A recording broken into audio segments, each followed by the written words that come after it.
Nung nakaraang araw nga talaga nagbukas ako ng mga parcel para nga kahit papano mabawasan nga yung gawain ko. At 2 days nga akong walang mini vlog dahil syempre naglaan naman ako ng oras sa family and kay Lord. Pero syempre bago ngayon, hi, hello, welcome to my vlog. Oh, may nakamiss ba sa akin? Hala, assuming na naman yan siya.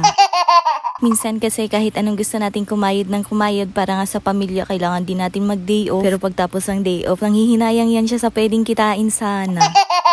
O siya, ayan, nung Saturday, nagbukas ako ng mga parcel para nga kahit papano mabawasan naman yung gawain ko. Pero kahit anong pilit mo, parang hindi talaga sila nababawasan dahil ati pa maya-maya ang dari ng parcel. Oh, bakit ka nagre-reklamo? Ginusto mo yan, diba?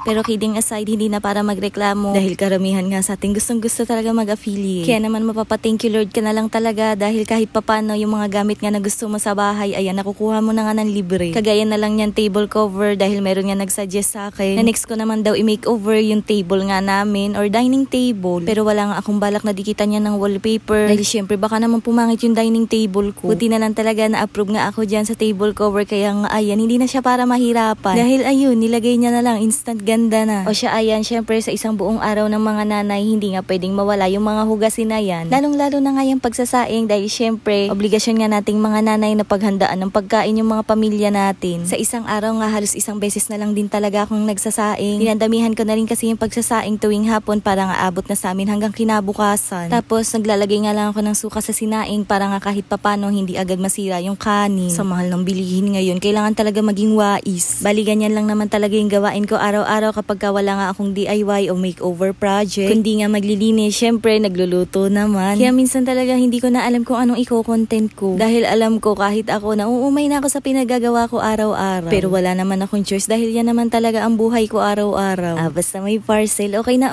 ako dyan. O siya, ayan, pagkasaing ko nga, kinuha ko na nga rin yung mga hita ng manok doon sa freezer para nga mapalambot na. Nakapangako kasi ako sa mga bata na fried chicken nga yung ulam namin, kaya ayan. At habang pinapalambot ko nga yung manok, ayan, nagbukas na naman ako ng parcel. Tapos, naglinis na nga rin ako ng konti sa bahay dahil ayoko talaga ng mga alikabok na yan. Ewan ko ba, kahit palagi naman ako nagwawalis, meron pa rin alikabok. Itong mga nakaraang araw kasi hindi nga ako nagva-vacuum dahil bago nga yung walis ko, pinifeel ko na muna siya. Aminin, masarap magwalis kapag bago yung tambo. Pagtapos ko makapagwalis, nagpahinga lang ako ng konti tapos edit-edit ng mga videos. At pag-check ko nga dito sa mga manok, naghiwa-hiwalay na nga sila kaya nga ayan, papakuluan ko na. Pag nagluluto kasi ako ng fried chicken, pinapakuluan ko na muna talaga yung manok para nga siguradong luto hanggang loob. Tapos nilalagyan ko na nga rin yan ng konting pampalasa para nga kahit hindi ko damihan yung chicken breeding, okay na nga. Dahil alam niyo naman yung mga pamprito na yan sobrang aalat. Nung sa tingin ko nga naluto-luto na yung manok, ayan, sinala ko na nga rin para nga ma-coat ko na sa chicken breeding. At sa pang-coat nga ng manok, Tasty Boy lang talaga yung ginagamit ko. Dahil bukod sa masarap na nga, hindi pa siya ganun kaalat. Bali, ilalagay ko nga lang sa isang lagayan yung mga manok. Pero syempre, hinugasan ko na muna yung lagayan dahil baka naman mabash na naman tayo. Hala, hindi. 6 na pirasong hita lang naman yan ng manok na sabi nga ng Papa J, malnourished daw yung nabili ko. Nung namili kasi ako nung nakaraan na taon nga na may bagyo, kaya nga ayan, ang liliit ng nabili kong hita. Pati 6 na piraso na yan ha, nagasya dyan sa isang lagayan na ganyan. Pagkalagay ko nga ng Tasty Boy, ayan, syempre shake-shake lang natin ng konti para nga kahit papano makut nga lahat ng sides. Sa sobrang cute nitong niluluto ko, nagkasya sila sa isang salangan lang.